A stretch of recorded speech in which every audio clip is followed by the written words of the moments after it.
fighting 99. Rat-tat-tat, down in flames they go. Fighting men of the 99, send them down below, for we are heroes of the night. To hell with the Axis might. Fight, fight, fight, fight, fighting 99. I'm from New Jersey. I was reared on a farm in New Jersey. I finished high school in 1937. In my family, when you finished, you got a new car. My grandmother says, "No way are you going to get a new car. You're going to go to college." And I said no. And when she said yes the second time, I didn't open my mouth, because the next thing would have been a club. She insisted that I get an education, and she's made this statement: if you get an education, no one can ever take it away from you. And she was correct. Well, I went to college, and I graduated in 1941, before Pearl Harbor.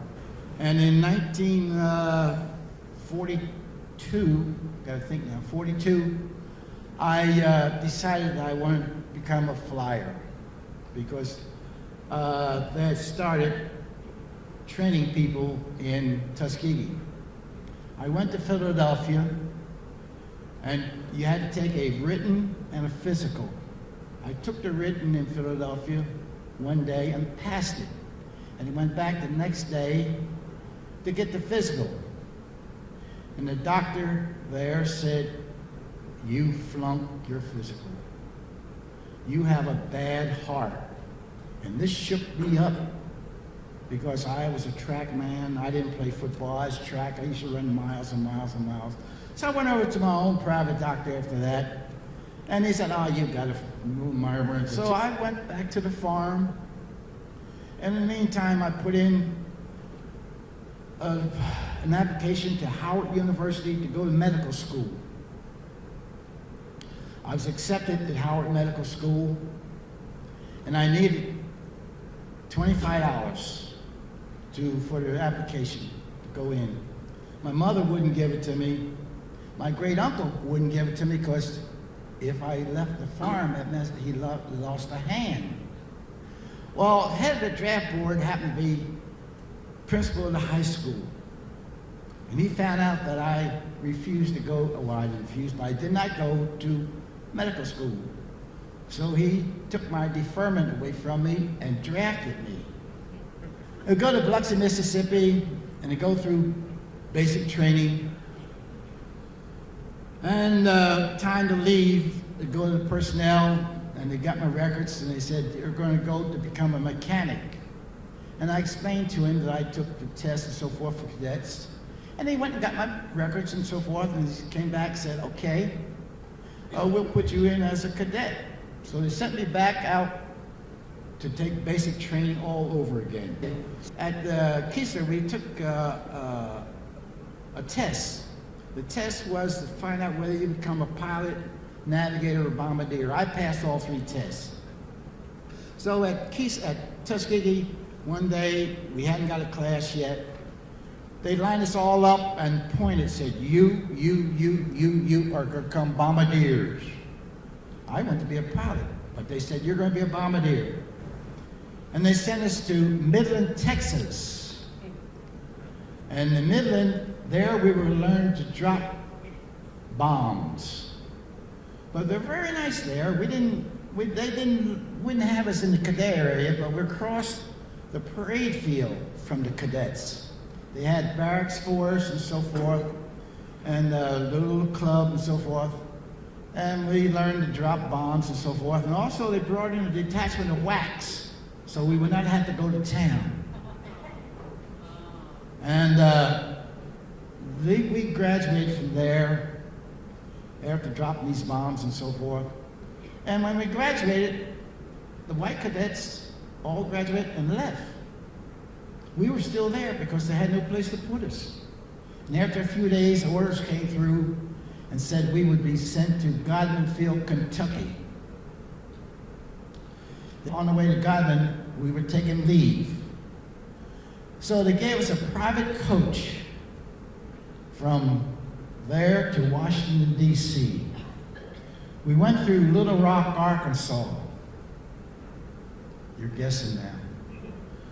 And we got there, and the porter came by and said, "You boys got to get out of this." Now, the military got us this coach. "You boys got to get out of this coach because we need it for the white folks." And we told them where to go.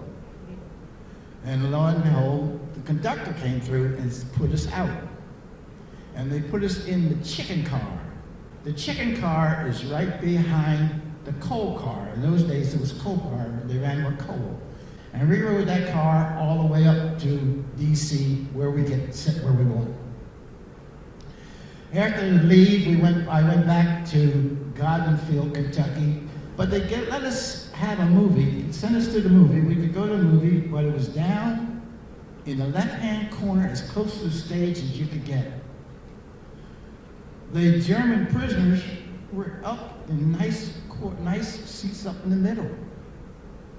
And that went on and so forth on. And then one day we decided we were not going to go down to sit in that place. Guess what? They didn't have any movie that night.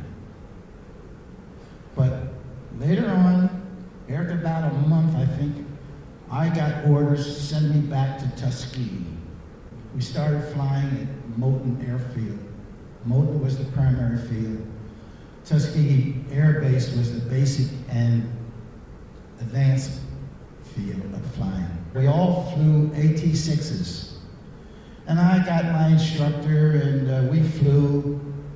And the next thing you know, I was told I was failing.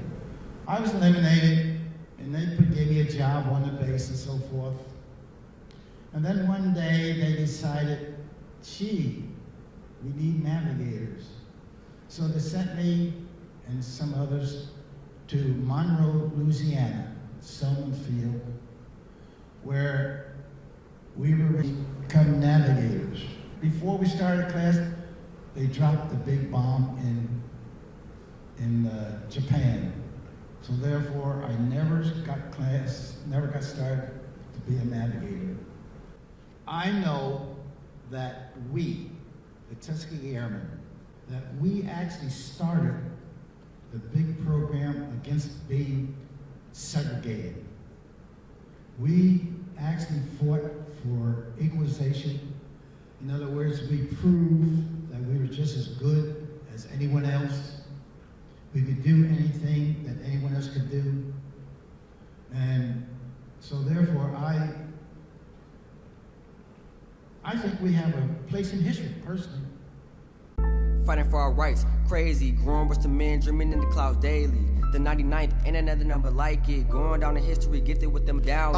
Ring spur, only birds in the clouds. Fight, fight, fight, say it proud and loud. Damn strong, mentally easy. Another kind of mind to Airman Tuskegee.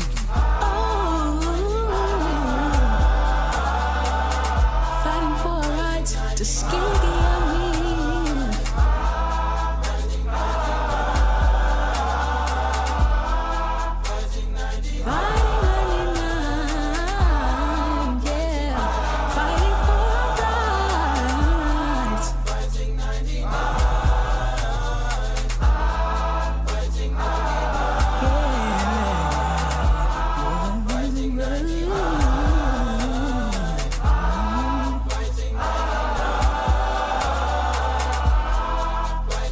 Tuskegee.